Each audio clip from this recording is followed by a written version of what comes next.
Jim Lee. I'm with SimpleQuE. I'm going to be talking about how you select a consultant to help you get certified to various ISO standards.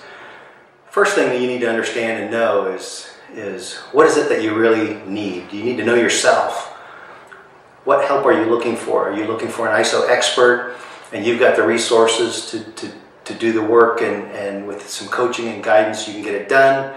Or do you need someone who's on site every week that can help push things along and help you implement and do things? Or do you just need a gap assessment at the beginning, and you just need a punch list, and then you're going to go off and do it all on your own, and then you get checked out at the end when you're all ready? Or do you need support year after year on an ongoing basis to help manage your audits and your management reviews, and so on and so forth? So understand what you need, what you're looking for, so that you can convey that to the consultant clearly and make sure you get what you need. The second thing is making sure that your consultant understands your business and your industry.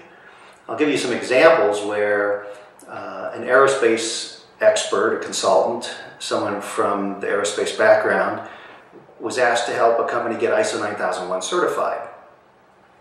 The issue and the problems that occurred were that this aerospace consultant had extra perceptions and ideas about what the ISO standard said, because aerospace is above and beyond the ISO standard. And so there was scope creep, where these aerospace extra requirements creeped into the scope of this company's ISO certification requirements. And so the company was spending time and resources doing extra things that they didn't need to do. And that's a problem. You're wasting time and energy, resources, working on things that aren't necessary or required by the standard, because the consultant feels that the consultant has creeped the scope and brought in extra requirements from their perspective. Another example, you get an automotive background person that deals with making parts, trying to do consulting at a chemical manufacturing facility. It doesn't fit well. They don't understand, from a component part manufacturing, machining, welding and molding, versus chemicals. So, the other side of it is distribution and logistics, being a service company versus someone who has, the manufacturing experience. So making sure that your consultant has the good fit with your business and your industry, so that they can help you and relate to you in the ways that they need to.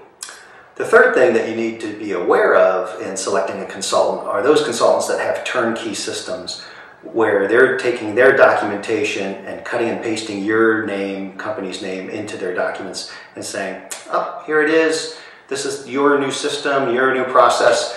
And I got to tell you that consultants can get you certified that way because of the newness, because you don't have to have all the history and the evidence, and you can have new systems, but come that first surveillance audit, you're not going to be managing and sustaining that turnkey system.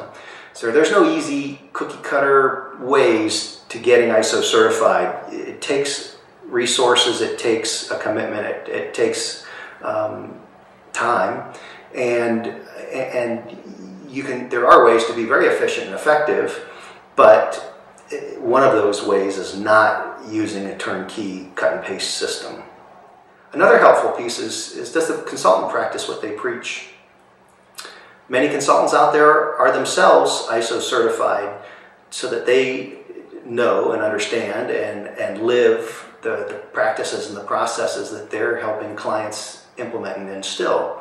That says a lot about a consulting company. The next thing that we want to check out with a consultant is check the references. Find out who they've worked with in your industry, other clients that they've worked for, and then interview them. Interview the consultant on site, and also interview their past clients to see how they've handled projects similar to yours. Ask the consultant, how they would handle your project, and then ask their past clients how they handled it, what went right, what went wrong, where did the consultant stumble and how did they recover, what were some of the kinds of issues that arose that might have been surprises that probably shouldn't have been surprises. Those are all important things to understand about the performance, effectiveness, efficiency, and also asking the clients that this consultant's worked for, how effective and efficient is their system that they helped you implement? Is it working for the business and the culture, or is it difficult and unwieldy and cumbersome and lots of, too many pages and too many documents?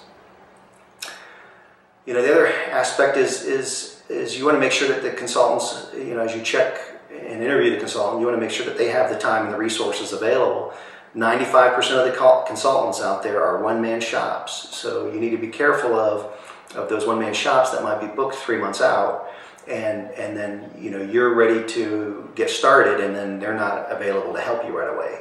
So you want to make sure that the consultant has the resources and the availability to help you, and also if you're of the need for weekly support, does the consultant have the availability to help you on a weekly basis? So those are all important questions to ask and get clarity on as you choose your consultant. Ultimately, you want to pick a consultant that has the best fit for your organization and your business and your culture. You're going to partner with that consultant for a good period of time, and a good consultant is going to work themselves out of a job and fade out of the picture. The consultant also needs to be able to communicate effectively in a positive way to help drive change in your organization. So, understanding and seeing how they can be a good fit for your business and your culture is an important aspect of picking the right consultant. And of course, cost is a factor. You have to be careful, though, with turnkey, low-cost, cut-and-paste quality management systems. They aren't effective, and they're not efficient, and you're not going to be able to sustain them, and you're going to waste time and energy. You also need to be careful of scope creep, where you're working on things that you don't need to be working on, and wasting time and energy and money. So, where you can have a consultant that is knowledgeable, has the expertise, is effective and efficient, and can get it done, those cost factors should come into play, looking at the total cost picture. And whether or not you need to redo your quality system later. 10% of our clients are companies that have worked with other consultants and realize something's not right, or our quality system's too cumbersome, it's too unwieldy, or it shouldn't be this difficult, or we can't manage and sustain it, and it shouldn't be this way.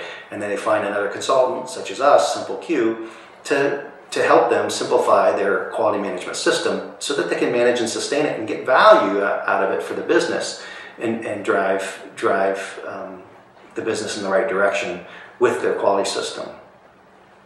The last piece of advice in selecting a consultant is don't hesitate to make a change if you realize and recognize that you've made a mistake in picking a consultant.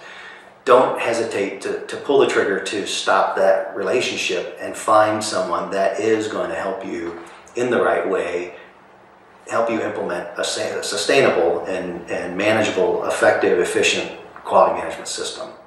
So good luck in your endeavors.